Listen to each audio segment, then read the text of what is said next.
Are all of these things creating a new set of problems? Or are they like really solving more problems than creating? Yeah, they're solving problems. I don't see creating problems. Again, another analogy that I'll use is how clever engineers make things simpler. So I'm into old vintage vehicles. So I've got an old 1930s motorcycle. Now on the handlebars I have to control the air and fuel mixture, I have to control the ignition.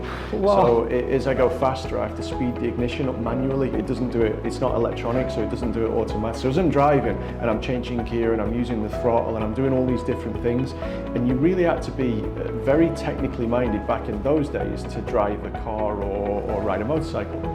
Now, you don't need to know anything about cars or motorcycles. You get in, you turn the key and you just drive it. And that's because clever engineers made it so simple that you don't need to come from a technical background to drive around in something as incredible as a motor car. So when these new technologies are coming online, they actually make things so much easier and simpler rather than creating new problems for us. That reminds me of my dad. Every other week, he would be working on the carburetor, adjusting the mixture. Yeah. And when it gets cooler in the winter, you'd have to change the air. So I used to, when I used to race motorcycles in my youth, if it was a cold day, we had to change the jets in the carburetor to make sure that it put more fuel in because the mixture would change. Nowadays, electric, fuel injection just does all that for you, and that's because engineers made it simpler. So they use technology to answer problems. I mean, occasionally they create new problems, of course, and I think maybe there's a suggestion that AI is going to maybe present us with some issues, but right now it's solving problems for us. Yeah, and similar thing with the airplanes.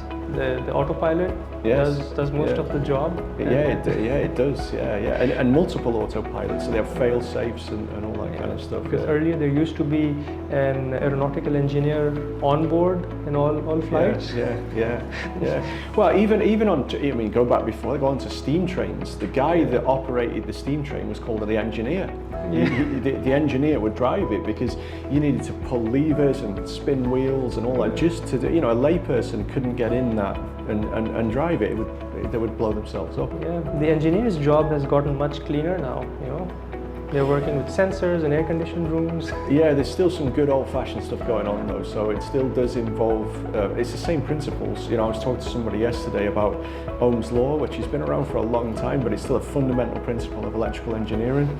Kirchhoff's law in electronics, there's Joule's law and all these kind of things. They're old fundamental principles.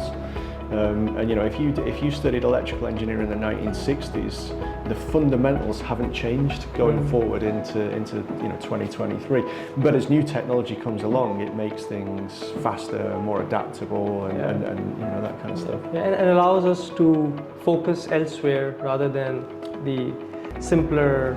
Mundane tasks, focus more on something that really matters. Well, it's kind of like an AI. So if, instead of me having to change the fuel and air mixture on an old car or motorcycle, the technology does that for me, so that I can then concentrate on doing something else, which might be going faster or which direction I'm going in or whatever.